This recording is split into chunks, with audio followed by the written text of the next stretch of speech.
Hola, ¿cómo están? Doy gracias a Dios por la invitación que he recibido para hablar con ustedes sobre el reino de Dios.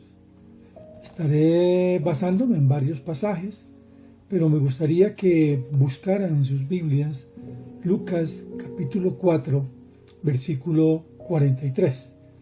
Yo estaré leyéndolo en la Nueva Versión Internacional y me gustaría que, si ustedes tienen otra versión en sus manos, compararan las diferentes versiones con el ánimo de poder comprender mejor lo que nos dice la palabra de Dios. Es mi esperanza en el Señor que Él hable a sus mentes y corazones como lo ha hecho conmigo. Me gustaría que reflexionáramos en la siguiente declaración. El reino de Dios está cerca. ¿Estamos preparados realmente? ¿Estamos representando al Señor de señores y Rey de reyes para que el reino de Dios espiritual reine en el corazón de los hombres? Me gustaría iniciar con la introducción del capítulo del reino de Dios del libro de Paul Penworth, Entienda la profecía de los últimos tiempos, porque me parece que el autor ilustra muy bien en esta introducción lo que sucede en nuestras iglesias sobre este tema. Dice de una manera anecdótica el autor de este libro que en una ocasión el pastor miró a su congregación y declaró con entusiasmo lo siguiente: somos personas del reino y debemos invertir nuestras vidas sin demora en hacer las obras del reino. Dios nos encomendó esta obra a nosotros y la extensión de su reino depende de nuestra labor dedicada y obediente. Los miembros de la congregación asintieron con la cabeza, mostrándose de acuerdo, aunque no estaban completamente seguros de qué se trataba o qué debían hacer. Naturalmente, parecía correcto y bíblico y ellos sabían que era pertinente dar una respuesta positiva. Muchos de los miembros de la iglesia habían olvidado que 2 semanas antes el pastor les había enseñado que el reino vendría solo cuando Jesús regresara a la tierra. Pero no se percataron de esta aparente contradicción entre 2 sermones. Nadie preguntó, ¿el reino es presente o es futuro? ¿Está el reino de Dios en esta tierra o en el cielo? Igual que en esta congregación, en muchas congregaciones se ha aprendido a vivir con ciertos conceptos poco claros, y el término reino de Dios es uno de esos conceptos. Los cristianos emplean a menudo la palabra reino, pero usan este término sin tener una clara comprensión de su significado o uso en la Biblia. El reino de Dios es el gran tema de las Escrituras. Dios es el Rey eterno que rige ahora y regirá en el futuro. Es en el reino de Dios que los propósitos de Dios se cumplen. Es mi esperanza entonces en el Señor que las bases que se establezcan en la enseñanza de hoy sobre el reino de Dios nos motive a todos nosotros a seguir estudiando las Escrituras para observar las diversas formas de su uso en el Antiguo y en el Nuevo Testamento. Con base en los conceptos de la introducción, vamos a abrir un primer capítulo que he llamado El Reino de Dios. Y voy a leer Lucas capítulo 4, versículo 43. Pero él les dijo: es preciso que anuncie también a los demás pueblos las buenas nuevas del reino de Dios, porque para esto fui enviado. Vamos a orar. Padre, yo quiero darte gracias por el privilegio de ser tus hijos. Te pido hoy que tu Santo Espíritu nos guíe para comprender el concepto del reino de Dios a través de tu palabra, y que cada uno de nosotros clame como nos enseñaste: venga tu reino y hágase tu voluntad en la tierra como en el cielo. En el nombre del Señor Jesucristo y en el poder de su Santo Espíritu. Amén y amén. Ahora me voy a basar en el diccionario de teología de Harrison. Dice este diccionario que el reino de Dios ocurre 4 veces en Mateo, 4 veces en Marco, 32 veces en Lucas, 2 veces en Juan, 6 veces en Hechos, 8 veces en las cartas de Pablo y 1 vez en Apocalipsis, y en toda la Escritura más de 200 veces. Entonces, lo primero que tenemos que entender es que el reino de Dios y el reino de los cielos son variaciones lingüísticas para referirse a la misma idea. Tenemos que entender que el modismo hebreo con frecuencia colocaba un término apropiado en lugar del nombre de la deidad. El reino de los cielos aparece, por ejemplo, 33 veces en Mateo, tal vez para no llamarlo el reino de Dios. Mateo entonces retiene el modismo hebreo, mientras que los otros evangelios lo traducen por el griego idiomático. Lo segundo que tenemos que entender es que el reino de Dios es también el reino de Cristo. Jesús habla del reino del Hijo del Hombre. Mateo 13, versículo 41. El Hijo del Hombre enviará a sus ángeles y arrancarán de su reino a todos los que pecan y hacen pecar. Los arrojarán al horno encendido, donde habrá llanto y rechinar de dientes. Entonces los justos brillarán en el reino de su Padre como el sol. El que tenga oídos, que oiga. También vemos en la Escritura que Jesús habla de mi reino. Lucas, capítulo 22, versículo 30. Por eso yo mismo les concedo un reino, así como mi Padre me lo concedió a mí, para que coman y beban a mi mesa en mi reino, y se sienten en tronos para juzgar a las 12 tribus de Israel. Pablo también nos habla sobre este tema en Colosenses capítulo 1, versículos 13 y 14. Dice el apóstol Pablo: Él nos libró del dominio de la oscuridad y nos trasladó al reino de su amado Hijo, en quien tenemos redención, el perdón de pecado. El apóstol Pedro también nos habla de este concepto en 2 de Pedro capítulo 1, versículo 11. Por lo tanto, hermanos, esfuércense más todavía por asegurarse del llamado de Dios, que fue quien los eligió. Si hacen estas cosas, no caerán jamás, y se le abrirán de par en par las puertas del reino eterno de nuestro Señor y Salvador Jesucristo. Pablo también en 1 Corintios capítulo 15, versículos 24 al 25 nos dice: entonces vendrá el fin, cuando Él entregue el reino a Dios el Padre, luego de destruir todo dominio, autoridad y poder, porque es necesario que Cristo reine hasta poner a todos sus enemigos debajo de sus pies.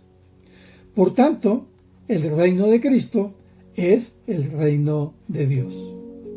También tenemos que entender que el reino del mundo vendrá a ser el reino de nuestro Señor y de su Cristo. Eso lo encontramos en Apocalipsis capítulo 11, versículo 15. tocó el séptimo ángel su trompeta, y en el cielo resonaron fuertes voces que decían: el reino del mundo ha pasado a ser de nuestro Señor y de su Cristo, y Él reinará por los siglos de los siglos.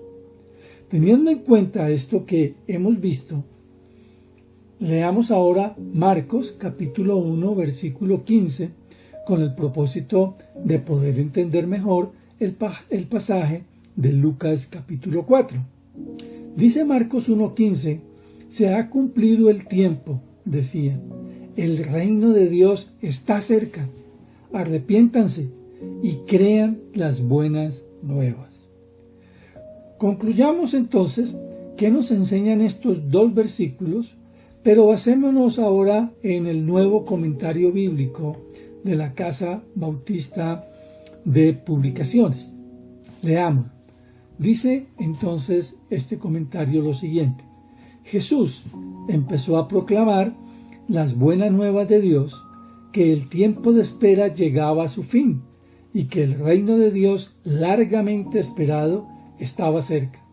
En vista de su llegada, se requería que los hombres en todas partes se arrepintieran y creyeran. Estas son las dos palabras claves del Evangelio en su parte humana. El reino de Dios es el gobierno de Dios en los corazones de los hombres y en la sociedad. Evidentemente, el reino está íntimamente conectado con la persona y presencia real de Jesús. Él mismo es el reino, de modo que podemos decir que ha venido y aún tiene que venir, ya que Jesús ha venido y sin embargo ha de venir otra vez. Ahora vamos a abrir entonces un segundo capítulo que lo he llamado Definición del término Reino de Dios. Me basaré nuevamente en el libro Entienda la profecía de los últimos tiempos de Paul Ben-Hur. Tenemos que comprender que la frase Reino de Dios es bíblica y cualquier definición debe apoyarse en una cuidadosa investigación de la Escritura, de la Biblia. Y para llegar a una comprensión del reino de Dios, se deben analizar todas las Escrituras. Cualquier perspectiva del reino que se apoye mayormente en un solo texto debería considerarse sospechosa y debería estudiarse mejor de una manera sistemática. Por ejemplo, si nos basáramos tan solo en Lucas 17, del 20 al 21, que dice lo siguiente: los fariseos le preguntaron a Jesús cuándo iba a venir el reino de Dios, y él les respondió: la venida del reino de Dios no se puede someter a cálculos. No van a decir mírenlo acá, mírenlo allá. Desen cuenta de que el reino de Dios está entre ustedes. Entonces, si usáramos esta declaración, el reino de Dios está entre ustedes, como un punto de partida para definir el reino, es muy probable que lleguemos a una perspectiva incorrecta y desequilibrada. Entonces, para obtener una clara descripción del reino, es necesario estudiar una gran cantidad de pasajes en las Escrituras, dado que la Biblia hace referencia, como lo dije anteriormente, a un reino divino más de 200 veces. Por supuesto, es imposible incluir todas estas referencias en un capítulo, en una enseñanza de una videoconferencia, pero si estudiamos sistemáticamente estos versículos, vamos a comprender varias cosas. Por ejemplo, cuando hablamos de un reino, incluimos ciertos elementos en nuestra comprensión de ese término. El uso normal del término reino denota un dominio o esfera física de autoridad que incluye un gobernante, un pueblo que es gobernado y un territorio físico donde el dominio tiene lugar.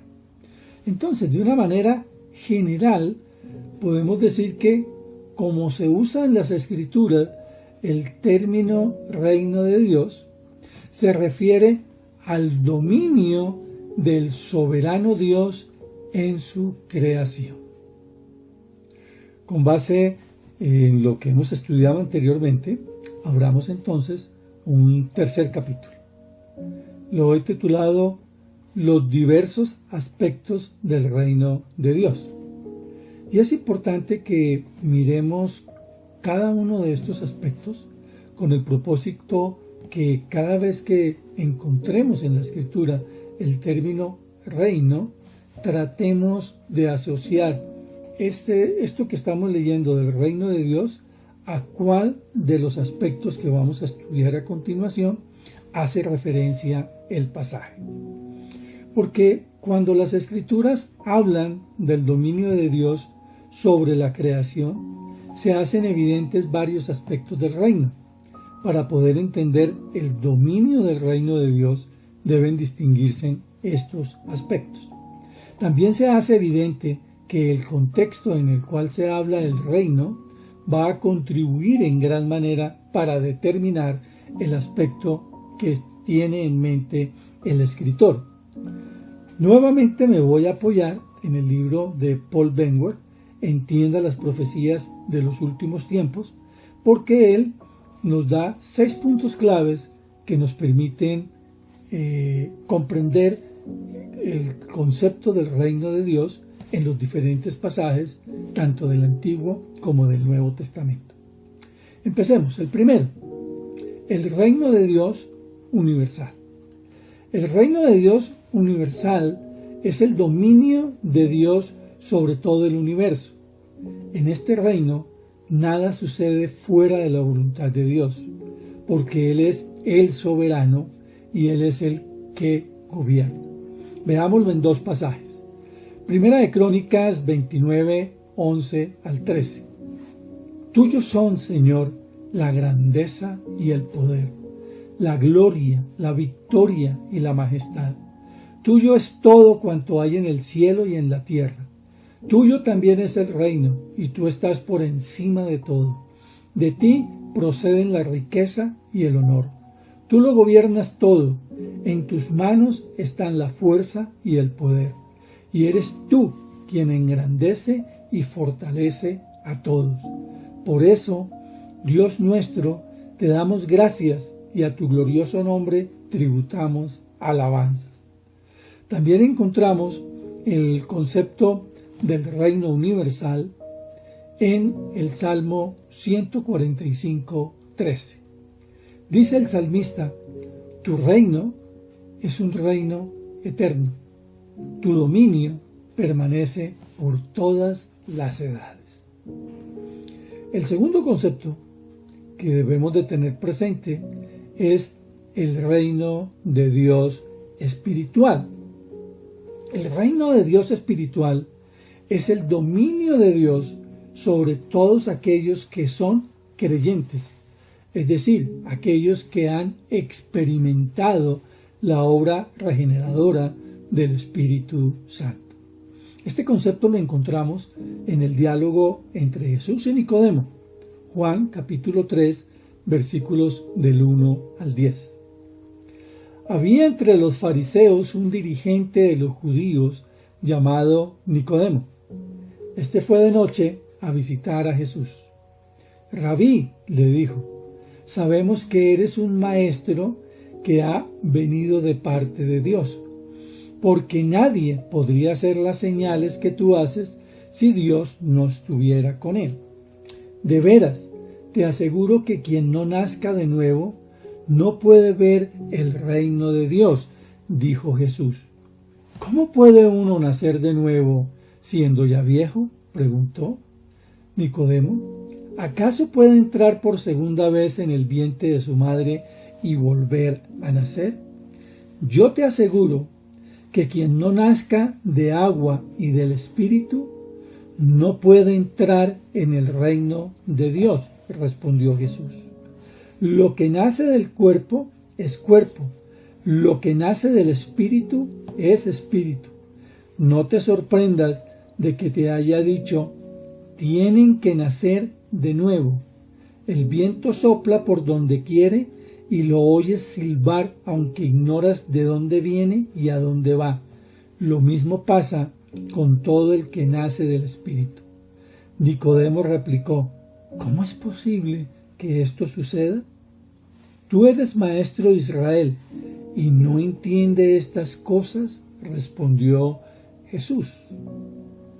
Hay algo que tenemos que notar, sin embargo, y es que el reino espiritual existía antes que comenzara la iglesia en el día de Pentecostés. Además, seguirá existiendo después que la iglesia se marche en el arrebatamiento. El tercer concepto es el del reino teocrático de Dios. El término teocrático significa simplemente el dominio de Dios. Por consiguiente, esta frase habla del dominio de Dios sobre un reino humano de una manera temporal. En cuarto lugar, nos habla la Escritura de el misterio del reino de Dios. En Mateo capítulo 13, el Señor Jesucristo habló a sus seguidores acerca de los misterios del reino. Y recordemos que la palabra misterio en la Biblia tiene que ver con la revelación de la verdad divina que previamente se desconocía. Obviamente, el Antiguo Testamento habló mucho acerca del reino de Dios, pero Jesús les enseñó a sus discípulos verdades acerca del reino que no se habían revelado previamente en el Antiguo Testamento. En quinto lugar, encontramos el reino milenario de Dios. Este aspecto del reino de Dios es aún futuro y, como el nombre indica, durará 1000 años. Esta faceta del reino de Dios cumplirá los grandes pactos eternos incondicionales del Antiguo Testamento, particularmente el pacto davídico. Yo los invito a que ustedes estudien 2 de Samuel capítulo 7. Yo leeré tan solo el versículo 16. Tu casa y tu reino durarán para siempre delante de mí. Por último, tenemos el reino eterno de Dios. Para eso tenemos que leer Daniel capítulo 2, versículo 44. Dice el profeta: en los días de estos reyes, el Dios del cielo establecerá un reino que jamás será destruido ni entregado a otros pueblos, sino que permanecerá para siempre y hará pedazos a todos estos reinos. Entonces, este reino del cual hablaba Daniel aparecerá solo después que todos los reinos del hombre sean totalmente eliminados de la tierra. Este reino de Dios no coexiste con los reinos humanos. Entonces, repasemos nuevamente los 6 diversos aspectos del reino de Dios en la Escritura. Primero, el reino de Dios universal. Segundo, el reino de Dios espiritual. Tercero, el reino teocrático de Dios. Cuarto, el misterio del reino de Dios en Mateo capítulo 13. Quinto, el reino milenario de Dios, el milenio. Y en sexto lugar, el reino eterno de Dios. Para finalizar este capítulo, es importante que hablemos sobre la Iglesia y el reino de Dios. Es claro al estudiar estos pasajes que hemos leído en esta enseñanza que al entender estos diversos aspectos del reino, debería quedar claro que la Iglesia y el reino de Dios no son términos equivalentes. Tenemos que comprender que la Iglesia es parte del reino universal, dado que la Iglesia es parte de la creación sobre la cual Dios rige. La Iglesia es el reino de Dios espiritual en esta presente era, aunque el reino de Dios espiritual existía antes que comenzara la Iglesia y seguirá existiendo después que la Iglesia sea llevada de la tierra en el arrebatamiento. Vamos ahora a las conclusiones. La primera conclusión que traigo en mente es leer y analizar entonces por parte de cada uno de nosotros la declaración de fe de la comunidad cristiana El Camino. Dice así, y prestemos atención en la declaración de fe de la Iglesia y tratemos de poner en práctica los principios que vimos anteriormente. Entonces, dice la declaración de fe lo siguiente: creemos que el reino de Dios representa su señorío particular sobre los hombres que voluntariamente lo reconocen como rey. Además, incluye el efecto de su acción en la historia, la influencia para bien de aquellos que le son obedientes y su soberanía general sobre el universo. Particularmente, el reino de Dios es el reino de la salvación, al cual los hombres entran mediante su entrega a Jesucristo por medio de una fe semejante a la de un niño. Los cristianos deben orar y trabajar para que venga el reino y para que la voluntad de Dios sea hecha en la tierra. La plena consumación del reino se realizará cuando vuelva el Señor Jesucristo al fin de los tiempos. Tratemos entonces de analizar esta declaración a la luz de los conceptos que hemos estudiado. La segunda conclusión a la que llego en esta enseñanza es que es importante estudiar cuidadosamente el contexto de un pasaje en el cual se encuentre la palabra reino, a fin de determinar precisamente de qué verdades acerca del reino de Dios está hablando el escritor. Entonces, quisiera retomar lo que nos dice Paul Benward en su libro Entienda la profecía de los últimos tiempos, que realmente debe de ser una exhortación y desafío a cada uno de nosotros. Dice así Paul: pero al final de cuentas, ¿qué futuro glorioso se avecina para los hijos de Dios? ¡Qué honor ser redimidos por el Rey y ser parte del reino de Dios presente, así como esperar con ilusión la participación en el reino de Dios eterno! Esta realidad debería motivarnos a representar a nuestro Rey de una manera excelente ahora que vivimos diariamente en territorio enemigo. Y ello debería motivarnos a esperar con expectativa el regreso del Rey Jesús. Entonces, nuevamente recordemos esta declaración del Señor Jesucristo con la cual iniciamos esta enseñanza. El reino de Dios está cerca. Estamos preparados y estamos representando al Señor de señores como lo debemos de testificar y representar como embajadores que hemos sido elegidos por Él.